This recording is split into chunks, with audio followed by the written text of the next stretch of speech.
everyone, welcome to The Organized Author. I'm Lucinda, and this is part 2 of Organizing Your Day.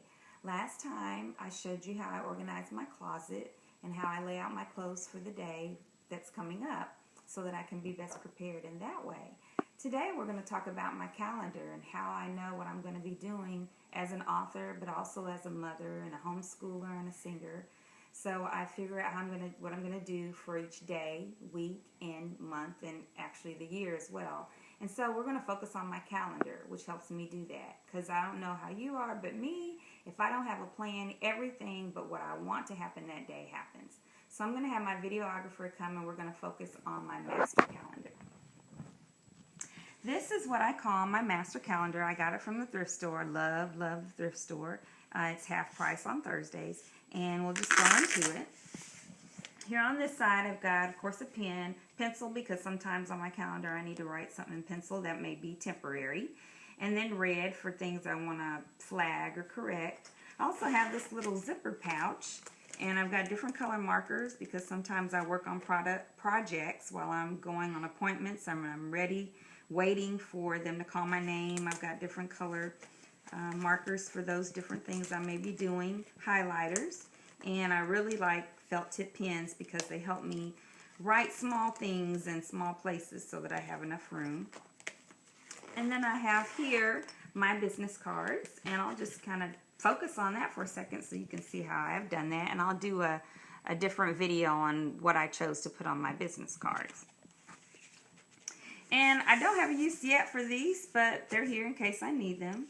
I always have a pencil pouch, and you can't really see what's inside, so I'll take out, because I just hate having to do something that I need to work on when I'm away from home, away from my office, and I don't have everything with me. But I have some scissors, because sometimes I need those, and little staples for my tiny stapler. And then also in here I've got paper clips or little clips where I need to separate something in there. So that's what's in this little pouch. And then here is what I do every night. So this is my nightly schedule, and I just made this. I like things to be colorful and fun because then I'm more inclined to want to do them because they brighten my eye. And this is just a little sketch that I did there about the nighttime. This is a, what do you call that? Lighthouse. And so that's just focusing on my nightly schedule. So I've got at 4 o'clock, I try to focus on ending my work day at 4 p.m. because if I don't, then I'll just work well into the night. Now that doesn't mean that I never have an appointment after 4 p.m. because I have monthly meetings that happen in the evening. But on a regular basis, on a daily schedule, I want to try to switch from business to taking care of things at home, like cooking dinner and planning for the next day, which is part of my business, but it's planning instead of I'm going to keep working on activities for the business that day. So I've got, and I'll just pull this out so you can see. So 4 o'clock clean, and 5 p.m. cook dinner. Now I cook dinner on Mondays and Fridays, and one of my children, I have teenagers, 18 and 15, almost 16, who cook on Wednesdays. So I cook on Monday and try to have leftovers for Tuesday. One of them cook on Wednesday and try to have leftovers for Thursday. And when I cook on Fridays, I make sure I have enough that goes for Saturday and Sunday as well, because most weekends I sing, so I don't really have time to cook. And then from 6 to 8, I plan. So I've got to figure out what my lesson plan is for school, figure out to make sure, even though I'll go into my weekly schedule, I know what activities I do, say on Tuesdays, what type of activities. I still need to plan specifically what I'm going to do that coming Tuesday.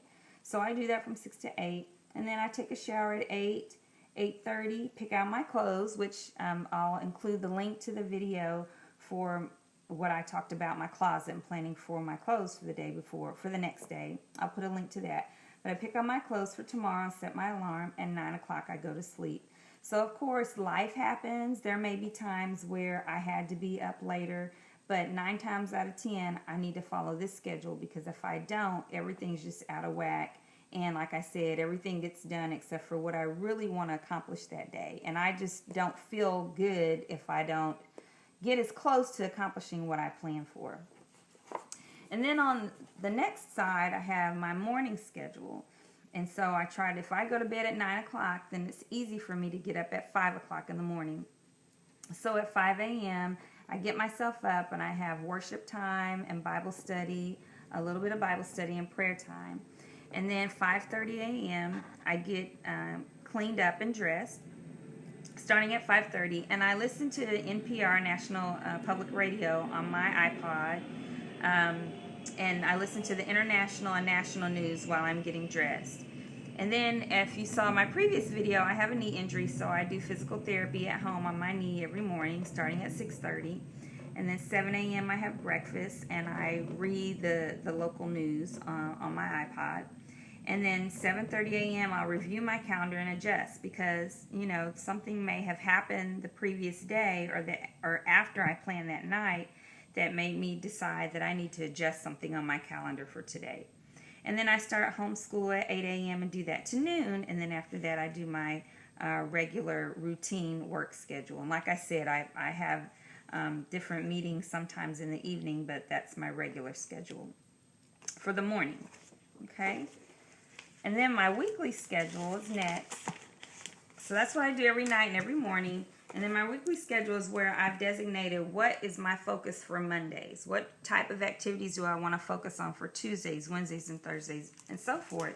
And that helps me not just kind of say, okay, what can I get done today? Or scratch my head, I've got so much time, I've got 3 hours, what am I going to do? And then I may do something, but it's not something that's really productive toward reaching any specific end goal. So I just have focus days. A friend of mine told me about this several years ago, and I've adopted it since then. So for instance, Monday is a schedule and plan day.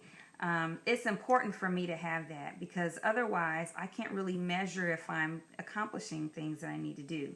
So this is just an example. On Mondays, I schedule, plan, and organize. No appointments on Mondays.